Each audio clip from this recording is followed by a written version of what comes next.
Assalamualaikum warahmatullahi wabarakatuh.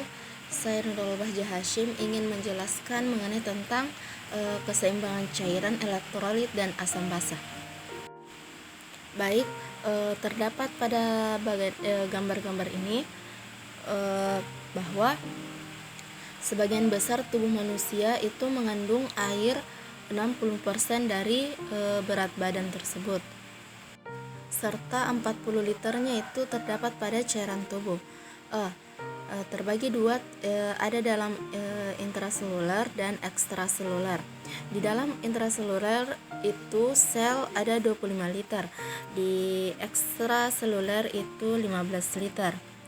Maka sela-sela antar seluler itu 12 liter, serta plasma darah itu 3 liter. Slide selanjutnya itu komposisi cairan tubuh. Nah, komposisi cairan tubuh itu zat terlarut secara luas diklasifikasikan menjadi dua, yaitu elektrolit, garam anorganik, yaitu natrium, kalium, dan klor, semua asam basa, dan beberapa protein. Selanjutnya itu non-elektrolit, contohnya termasuk glukosa, lipid, kreatinin, dan urea. Elektrolit memiliki daya osmotik lebih besar daripada elektrolit. Elektrolit memiliki daya osmotik lebih besar daripada non-elektrolit.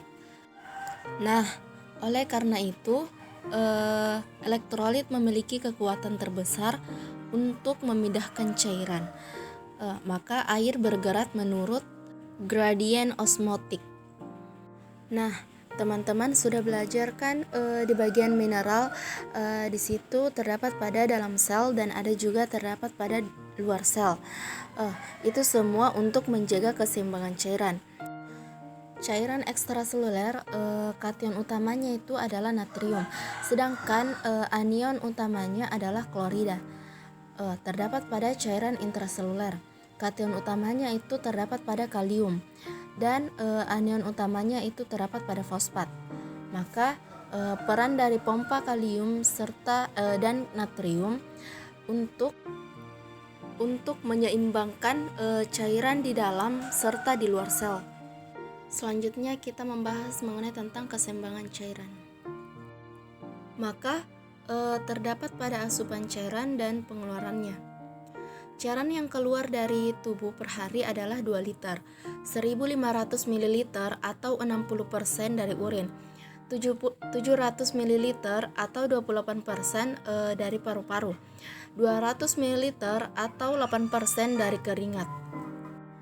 Sedangkan 100 ml atau 4% dari feses atau kotoran. Maka cairan yang masuk harus sama seperti cairan yang keluar. Dari mana asupan cairan didapatkan? Pastinya dari minuman kan? Asupan cairan per hari itu terdapat pada minuman 1500 ml atau 60%, 750 ml atau 30% itu terdapat dalam makanan, 250 ml atau 10% terdapat pada metabolisme. Dehidrasi adalah ketika kehilangan cairan lebih besar daripada asupan cairan. Osmoreceptors sebagai terbagi menjadi dua bagian, yaitu meningkatnya osmolaritas plasma, yang kedua itu volume darah menurun. Menurunkan produksi saliva atau air liur dapat merangsang osmoreseptor yang mengakibatkan mulut sehingga kering, sehingga meningkatkan rasa haus di hipotalamus. Baik, kita mulai dari osmolaritas plasma, di mana saat orang kekurangan cairan sehingga dapat menyebabkan orang merasa haus dan membutuhkan asupan cairan. Cairan memasuki kerongkongan, saluran urin, dan lain-lainnya, dan akan diabsorpsi setelah proses tiba sehingga menekan rasa haus dan membuat kita berhenti minum. Selanjutnya kita pindah ke volume darah menurun.